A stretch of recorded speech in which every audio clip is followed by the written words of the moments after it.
কিন্তু এই যে সেলগুলো আসে সেই সময় কিনবেন এবং দেখবেন ওই যে রিভিউগুলো থাকে, আমার ফোনটা খারাপ বেরিয়েছে, ফোনটা এই, ফোনটা সেই, এই রিভিউগুলো সব ওই টাইমের রিভিউ। তার মানে কি পুরনো মালটা কাটিং করে দেওয়া হচ্ছে। স্বাস্থ্য দপ্তরে এটা দরকার, ইন্টারনেটের ক্ষেত্রে, তথ্যের ক্ষেত্রে এটা দরকার। আর আপনি ভাবেন আপনি অনেক কম দামে অনেক টাটকা জিনিসটা পাচ্ছেন, কিন্তু আপনি পাচ্ছেন কিন্তু বাসি জিনিসটা। গ্লোবালাইজেশন বা বিশ্বায়ন। বিশ্বায়ন অর্থাৎ সারা পৃথিবীর বুকে আমার এই দেশটাকে তুলে ধরা। সেটা বাণিজ্যে হতে পারে, শিক্ষায়, দীক্ষায়, স্বাস্থ্যে, সব কিছুতে হতে পারে। কিন্তু বাণিজ্যে গ্লোবালাইজেশনের প্রভাবটা সব থেকে বেশি পড়েছে। জানি আমার এই কন্টেন্টগুলো অনেকে হয়তো শুনতে পছন্দ করেন না, তারপরও আমার ইচ্ছা, আমি বানাচ্ছি। আপনার যদি মনে হয় এই ভিডিওটা ইনফরমেটিভ, তাহলে শেষ পর্যন্ত দেখবেন। এবার আপনি এটা কন্টিনিউ করবেন কি করবেন না আপনার উপরে, কিন্তু আমি বিষয়ে ঢুকে চাই। গ্লোবালাইজেশন হওয়ার পর আমাদের দেশে ধীরে ধীরে শপিং মল ঢুকেছে, অনলাইন মার্কেটিং ঢুকেছে, তারপর ডিসকাউন্ট ঢুকেছে। শপিং মলে গিয়ে আপনি এক্সপায়ারি ডেট দেখে জিনিসপত্রগুলো কিনতে পারছেন এবং সব কিছুই প্যাকিং। এবার আপনি কিন্তু সেই জিনিসটায় হাত দিয়ে দেখছেন না যে জিনিসটা ভিতরে আদৌ ভালো আছে কি খারাপ আছে। শুধু ওপরে একটা লেভেল মারা, একটা এমআরপি দেওয়া, যে এমআরপিটা কখনো কম হবে না, বা যে দামটা আছে 1 কিলো আটার দাম যা আছে তাই আপনাকে দিতে হবে, 1 কিলো ময়দার দাম যা আছে তাই আপনাকে দিতে হবে। কিন্তু আপনার বাড়ির পাশের দোকানটায় আপনি যতদিন গেছেন, একটু দরাদরি করলে বা একটু বললে তারা কিন্তু দাম কম নিতেন। সেই দোকানগুলোয় আপনি আর যান না। না, আমি এক্ষুনি বলছি না যে সেই দোকানগুলোয় যান, সে বিষয়ে পরে আসছি। এবার আপনি শপিং মলে যাচ্ছেন, ইচ্ছে মতো 10টা 5টা জিনিস ঘেঁটে ঘুঁটে কিনতে পারছেন, কিনছেন, এবং সেখানে ইয়ার এন্ডে কিংবা মান্থ এন্ডে একটা ডিসকাউন্ট দেওয়া হচ্ছে এবং বলা হচ্ছে যে আপনার এই ব্যাংকের ক্রেডিট কার্ড থাকলে আপনাকে এত% ডিসকাউন্ট দেওয়া হবে। আপনি কি করছেন, সব জায়গায় সেই ব্যাংকটা লেখা বলেই সেই ব্যাংকের ক্রেডিট কার্ড তৈরি করতে যাচ্ছেন। ফার্স্টলি তো সেই ব্যাংকে অ্যাকাউন্ট খুলতে হবে, একটা অ্যাকাউন্ট খুলছেন, তারপর ক্রেডিট কার্ডের জন্য অ্যাকাউন্টে যতটা অ্যামাউন্ট রাখতে হয় ততটা অ্যামাউন্ট রাখছেন। যেখান থেকে খুশি টাকাটা এনে আপনি সেই ব্যাংকে রাখছেন, কারণ ওই ব্যাংকের একটা ক্রেডিট কার্ড আপনার চাই, যেগুলো কিন্তু আগে কখনোই ছিল না। এই পাশের দোকানগুলোয় গিয়ে জিনিসপত্র কেনার সময় হয়তো পাশের দোকানগুলোয় 2-1 টাকা বেশি ছিল, কিন্তু আজকে আপনি শপিং মলে দেখছেন যে 4টে মাল কিনলে একটা মাল ফ্রি। এবার 4টে সাবানের দাম পাশের দোকানগুলোয় গেলে হয়তো আপনি পেতেন প্রতি পিসে 25 টাকা করে, সেটা আপনি ওখানে 30 টাকা করে পাচ্ছেন। 3টে কি 4টে এমন পাচ্ছেন এবং তার সঙ্গে একটা ফ্রি। আপনি বুঝছেন না যে ওটা আপনি কিন্তু 25 টাকা করে পেতেন আগে।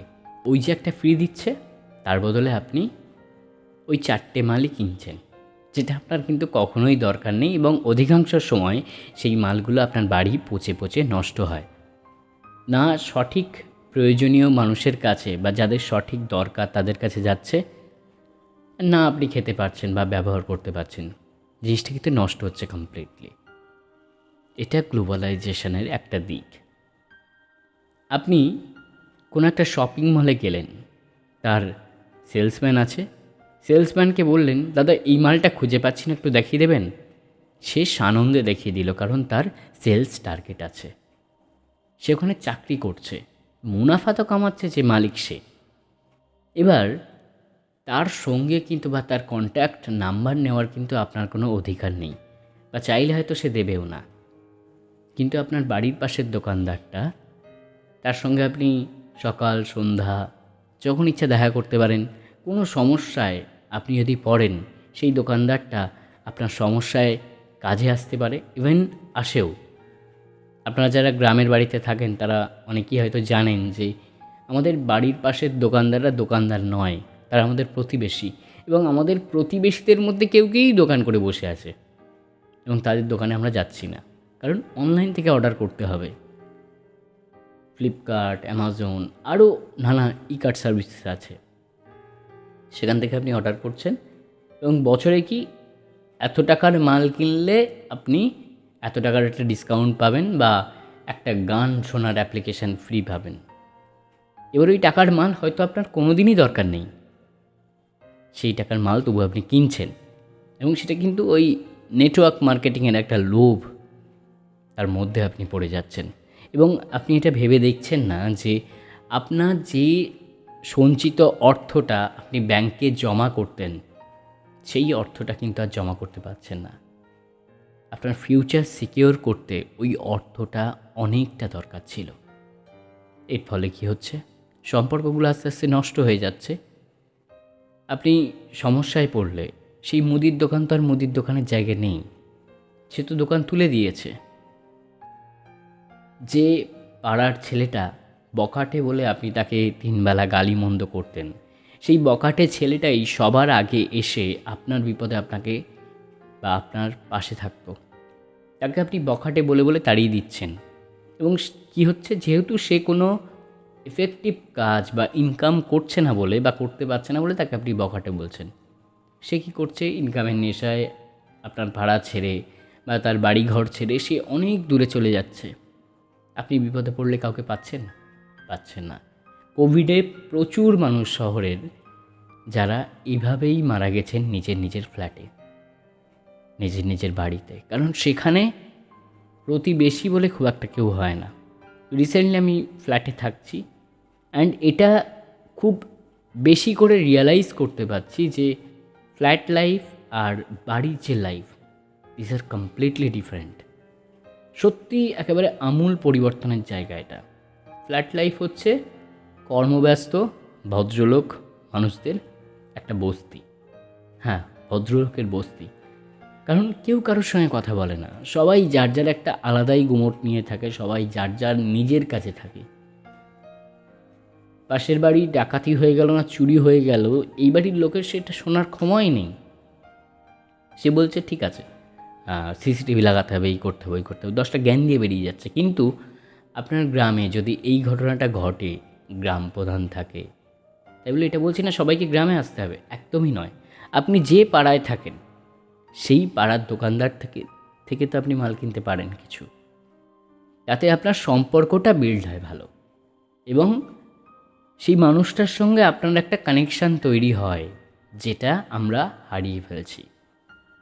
সেই মানুষগুলো আপনাকে জানতে শুরু করে, আপনিও সেই মানুষগুলোকে জানতে শুরু করেন। ধীরে ধীরে আপনাদের এই জানা বোঝার পর্বটা একটা অনেক বড় জায়গায় চলে যায় এবং এর থেকে বন্ধুত্ব হয়, এর থেকে আপনার জানা মানুষ, চেনা মানুষ, এদের সংখ্যা বাড়ে। আপনি বিপদে আপদে পড়লে তারা কাজে আসে এবং তাদের বিপদে আপদেও আপনাকে কাজে আসতে হয়। গিভ অ্যান্ড টেক পলিসি, যত দেবেন তত আপনি পাবেন, বরঞ্চ যত আপনি দেবেন তার থেকে অনেক গুণ বেশি আপনি ফেরত পাবেন। অ্যান্ড এটা এই গ্লোবালাইজেশনে নেই। কোভিড পিরিয়ডে আমাদের গ্রামের সত্যি বলতে কি একজনও, নট এ সিঙ্গেল ওয়ান, মারা যাননি। হ্যাঁ, কোভিড অনেকেরই হয়েছিল। আমাদের গ্রামের ওই যে বললাম বখাটে ছেলে, যাদের সারাদিন কোনো কাজ নেই, তাস পিটানো কাজ, ক্লাবে গিয়ে ক্যারাম খেলা কাজ, কারণ তারা এখনও চাকরি বাকরি পায়নি, তারাই নিজেদের লাইফ ঝুঁকি নিয়ে মানুষের বাড়ি বাড়ি গিয়েছেন, হেল্প করেছেন। তারা সত্যিই মানুষ। এই ছেলেমেয়েরা সত্যিই মানুষ, যারা মানুষের সমস্যায় এগিয়ে আসে। অ্যান্ড আমার এটা আপনার কাছে রিকোয়েস্ট, আপনি এগিয়ে আসবেন কি আসবেন না পরের কথা, কিন্তু যারা আসছে তাদেরকে প্লিজ আপনি বকাটে, খেয়ে কাজ নেই, ঘরের খেয়ে বনের মোষ তাড়াচ্ছে, এমন মন্তব্য করবেন না। আপনি আপনার পাড়ার যে মুদির দোকান, সেই দোকানে গেলেন, সে বলল দাদা মালটা নেই, কালকে এসে নিয়ে যাবেন, আমি আনিয়ে রাখবো। তার মানে আপনি টাটকা মালটা পেলেন। আর শপিং মলে দেখছেন, হ্যাঁ সব মালই আছে, এবং অনলাইন মার্কেট বলুন আর শপিং মল বলুন, বছরে 2বার করে কী দেয়, স্টক ক্লিয়ারেন্স সেল। মানে কি, পুরনো মাল যা আছে স্টকে ছেড়ে দেবে। সে নতুন মাল যে দামে কিনছে সে তার থেকে কম দামে কি দিতে পারবে? পারবে না। ওই যেটা বলে না, চৈত্র সেল, পুরনো মাল কাটা ভয়। আর আপনি ভাবেন আপনি অনেক কম দামে অনেক টাটকা জিনিসটা পাচ্ছেন, কিন্তু আপনি পাচ্ছেন কিন্তু বাসি জিনিসটা। জাস্ট একটা জিনিস একটুখানি খেয়াল করে দেখবেন, লাস্ট কয়েকটা কথা বলছি। আপনি নর্মাল টাইমে বাড়ির পাশাপাশি একটা দোকান থেকে একটা মোবাইল ফোন কিনবেন, 99% তাতে গ্যারান্টি দিতে পারি জিনিসটা খারাপ হবে না। একটা নর্মাল টাইমেও আপনি যখন সেল টেল চলছে না, অনলাইন থেকে একটা মোবাইল কিনবেন, 99.99% গ্যারেন্টি দিচ্ছি খারাপ হবে না। 0.1%-এর তো কোনো গ্যারান্টি হয় না। কিন্তু এই যে সেলগুলো আসে সেই সময় কিনবেন, এবং দেখবেন ওই যে রিভিউগুলো থাকে, আমার ফোনটা খারাপ বেরিয়েছে, ফোনটা এই, ফোনটা সেই, এই রিভিউগুলো সব ওই টাইমের রিভিউ। তার মানে কি, পুরনো মালটা কাটিং করে দেওয়া হচ্ছে। আপনি চাপে পড়ে যাচ্ছেন দিনকে দিন। আর এই গ্লোবালাইজেশনের ভিডিওটা যদি আপনার ভালো লাগে, চ্যানেলটাকে অবশ্যই সাবস্ক্রাইব করতে ভুলবেন না। আমি সোমনাথ ছিলাম আপনাদের সঙ্গে এতক্ষণ। সোমনাথ পাল ইউটিউব চ্যানেলটার সঙ্গে থাকবেন। ঘেমে যাচ্ছি, সব কিছু বন্ধ করে রেকর্ড করতে হচ্ছে। তো ভালো লাগলে শেয়ার করবেন, লাইক করবেন, কমেন্ট করবেন। আর আপনার কি মত এই গ্লোবালাইজেশন নিয়ে আপনি অবশ্যই জানাবেন। আপনি কি এর পক্ষে না বিপক্ষে সেটাও জানাবেন। হ্যাঁ, স্বাস্থ্য দপ্তরে এটা দরকার, ইন্টারনেটের ক্ষেত্রে, তথ্যের ক্ষেত্রে এটা দরকার। কিন্তু আমরা যে দৈনিক পণ্যের ভিতর আটকে পড়েছি গ্লোবালাইজেশনের, এটার ক্ষেত্রে কিন্তু কোনো দরকার এখনও পর্যন্ত ভারতবর্ষে খুব একটা হয়নি। আর পারলে ওদের থেকে একটু জিনিস কিনবেন, তাহলে আপনি টাটকা মালটা পাবেন এবং ওরাও একটু বেঁচে যাবে। উপার্জন তো সকলকে করতে হবে। আমরা নিজেরাই আমাদের পরিবারের মানুষকে বেকার করে দিচ্ছি। কারণ এই যে মানুষগুলো দোকান না চলার জন্য, তাদের কাজ না চলার জন্য ঘরে বসে যাচ্ছেন, এরাই তো একটা বেকার সমাজ, বেকার সোসাইটি তৈরি হচ্ছে, তাই না? ভালো থাকবেন সবাই। টাটা।